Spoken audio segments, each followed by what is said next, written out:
मित्रों, राधे राधे, जय श्री कृष्णा, जय सीताराम। कैसे हैं आप? आशा करते हैं हमेशा ऐसे ही स्वस्थ हर्षोल्लास के साथ जीवन में ऐसे ही आप मुस्कुराते रहें। स्वागत है हमारे YouTube चैनल संत ज्ञान भक्ति दर्पण में। मित्रों, आज श्रीमद् भागवत से हम ये प्रसंग लेके चले हैं, आपको दर्शा रहे हैं। प्रसंग, इस वीडियो को पूरा ही जरूर देखें क्योंकि प्रसंग बड़ा ही आज ज्ञानवर्धक है। इससे आपको कोई न कोई नई सीख मिलेगी। शायद किसी भाई ने सुना होगा या किसी ने नहीं सुना होगा ये प्रसंग श्रीमद् भागवत का, तो अंत तक जरूर बने रहें, आधा अधूरा वीडियो न देखें। और अगर हमारे चैनल को आप पहली बार देख रहे हैं तो इसको सब्सक्राइब कर लें, एक लाइक भी बनता है, और ज़्यादा से ज़्यादा शेयर करें, कमेंट करके बताएं। आइए मित्रों, हम आपको नए प्रसंग में श्री भागवत की ओर जो दर्शा रहे हैं कि कालिया नाग जो था वो किनका पुत्र था, पहले कहाँ रहता था और काली देह पर क्यों आ गया ये, और भगवान कृष्ण के कहने से पुनः रमणक द्वीप पर कैसे गया। आइए ज़्यादा समय न लेते हुए आपको दर्शा रहे हैं श्रीमद् भागवत में।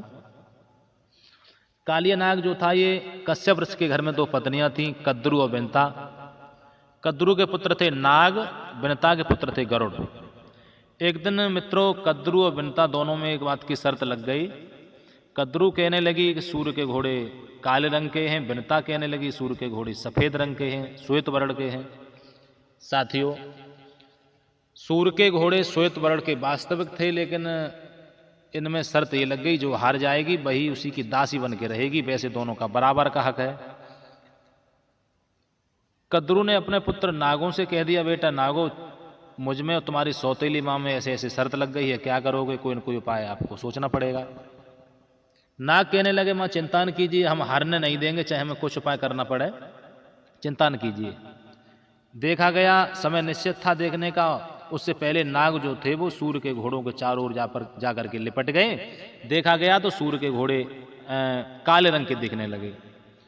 उसी समय से बिनता जो थी वो कद्रु की दासी बन के, हार मान के दासी बन के रहने लगी घर में।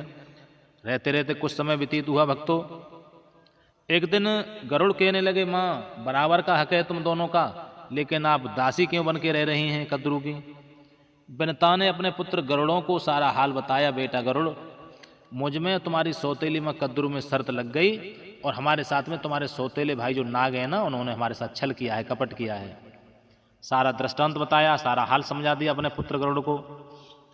गरुड़ कहने लगे, चिंता न कीजिए माँ, तुम्हारे साथ नागों ने छल किया है, तुम नागों को ही, नाग जाति को, नाग वंश को ही हम जिंदा नहीं छोड़ेंगे, चाहे हमें कुछ करना पड़े। उसी दिन से हर महीना की अमावस्या के दिन गरुड़ जो थे वो नागों को खाना मारना शुरू कर देते हैं। एक एक करके धीरे धीरे गरुड़ सब नागों को खा गए, मार मार करके इधर उधर फेंकने लगे, खाते गए।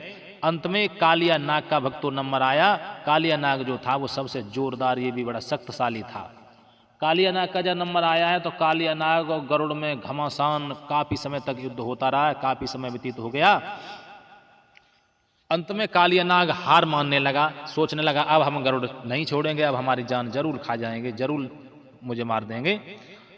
तो कालिया नाग ने कोई उपाय सोचा, विचार करने लगा, मुझे मालूम है कि गरुड़ ये काली देह पर वो नहीं जाते हैं, गरुड़ काली देह पर नहीं जाते हैं। तो उसी समय से कालिया नाग अपनी नागिनियों को संग लेकर के, नागिनियों को साथ में लेकर के, और रमणक द्वीप को छोड़ करके काली देह पर भाग खड़ा हुआ भक्तों। और ये बात कालिया नाग को पता थी कि गरुड़ काली देह पर नहीं जाते हैं। क्यों नहीं जाते हैं, इसका भी एक कारण है भक्तों, ये भी हम आपको बताएंगे। एक बार सौवर ऋषि काली देह पर बैठे बैठे भगवान का भजन कर रहे थे, दोनों आंखें बंद किए हुए लीन थे भगवान के भजन में। गरुड़ ने एक कीड़ा, किसी यानी मछली को अपने पंजों में दबा करके उनकी गोदी में डाल दिया, उनके भजन को खंडित किया। सौवर ऋषि ने श्राप दे दिया, जाइए गरुड़, तुमने हमारा अपमान किया है, हमारे भजन को खंडित किया है, आज के बाद अगर तुम इस जगह आओगे, हम तुम्हें श्राप दे रहे हैं, तो तुम जिंदा नहीं बचोगे, यहाँ भस्म हो जाओगे, मर जाओगे तुम। ये बात कालिया नाग को मालूम थी कि गरुड़ काली देह पर नहीं जाते हैं। उसी दिन से नागिनियों को लेकर के हार मान के गरुड़ काली देह पर भाग खड़ा हुआ। वो क्या नाम है, कालिया नाग। भक्तों, भगवान कन्हैया के कहने से कालिया नाग अपनी नागिनियों को लेकर के पुनः पहुंच गया है जाकर के रमणक द्वीप